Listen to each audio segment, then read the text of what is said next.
গল্পের শুরুতে দেখতে পাই রাত থেকে সকাল হলো, আর ঘরে দেখতে পাই রোজা নামক এক মেয়ে ঘুম থেকে উঠলো। সে ব্রাশ করলো, সে এখন স্কুল ড্রেস পরলো। মা মা, তুমি কি রান্না করছো? কি সুন্দর ঘ্রাণ বের হচ্ছে। রান্না করছো? এটা আমার নানুর স্পেশাল মটর দিয়ে হটডগ তৈরি করছি। এটা কি আমি ব্রেকফাস্টে খাবো মা? না, এটা তুমি লাঞ্চে খাবে, টিফিনের সময়। আচ্ছা ঠিক আছে মা, আমি তো এটা খাবো।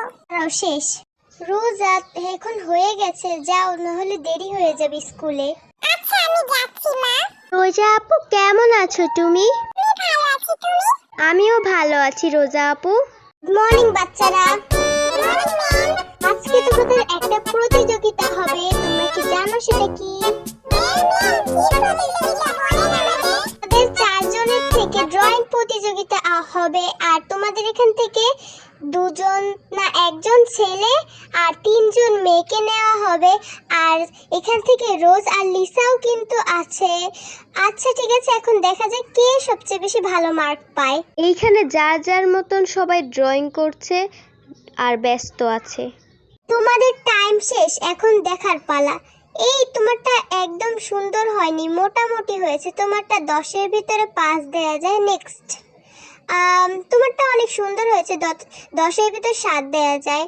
তো দেখি লিসারটা। ওয়াও লিসা, তোমারটা তো খুব সুন্দর হয়েছে, 10-এর ভিতরে 9 দেয়া যায়। ওয়াও, তোমারটা তো সবচেয়ে বেশি সুন্দর হয়েছে। রোজা, তোমারটা তো 10-এর ভিতরে আমি 10ই দিলাম। তুমি এই প্রতিযোগিতা থেকে জিতে নিয়েছো। কি সুন্দর ড্রয়িং করেছো তুমি। রোজা তখন ভাবছিল যে কখন টিফিন দেবে আর কখন সে ওটা খাবে। হঠাৎ বেল বাজলো। ইয়ে কি মজা! আজকে তুমি কি টিফিনে কি নিয়ে এসেছো? আজকে আমি টিফিনে আমার মায়ের স্পেশাল হটডগ নিয়ে এসেছি। তুমি কি এখান থেকে খেতে চাও? হ্যাঁ, অবশ্যই আমি ট্রাই করতে চাই। আচ্ছা, এখন আমি খুলে দেখি। এটা আমার জীবনে প্রথম খাচ্ছি। কে যেন আমার টিফিনটা চুরি করে খেতে ফেলেছে। তোমার টিফিনটা কে খেলো? কে খেলো এটা তো জানতেই হবে।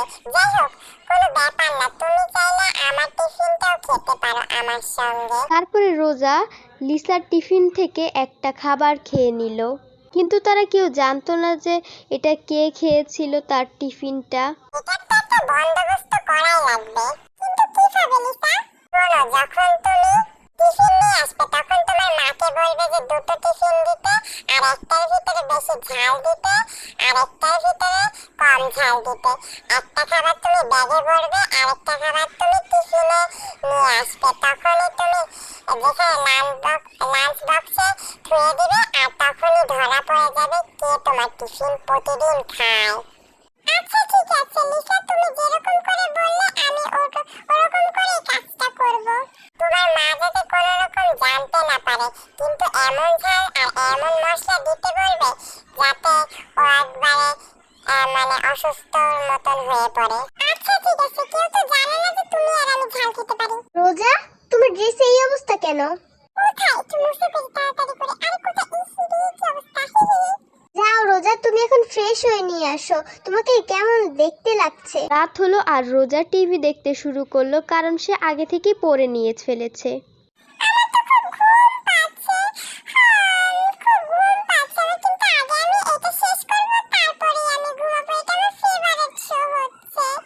রোজা, তোমার মনে হয় খুব ঘুম পাচ্ছে, এখন তুমি ঘুমিয়ে পড়ো।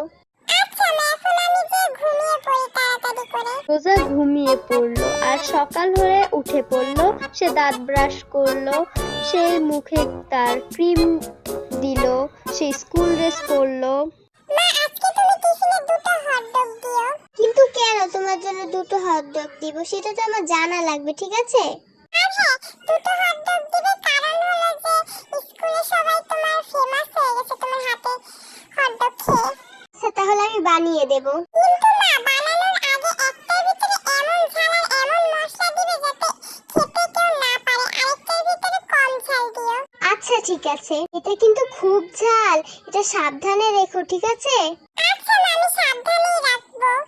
তারপরে আমরা দেখলাম যে রোজা লিসাকে কিছু একটা বলছে, কিন্তু এটা আমরা একটু পরেই জানতে পারবো যে সে কি বলছে। ক্লাস শেষে টিফিনের বেল।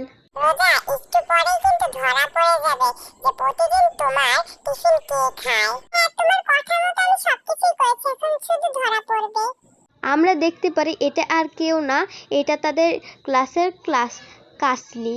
সেখান থেকে নিয়ে সেই হটডগটা থেকে পুরোটা খেয়ে ফেললো।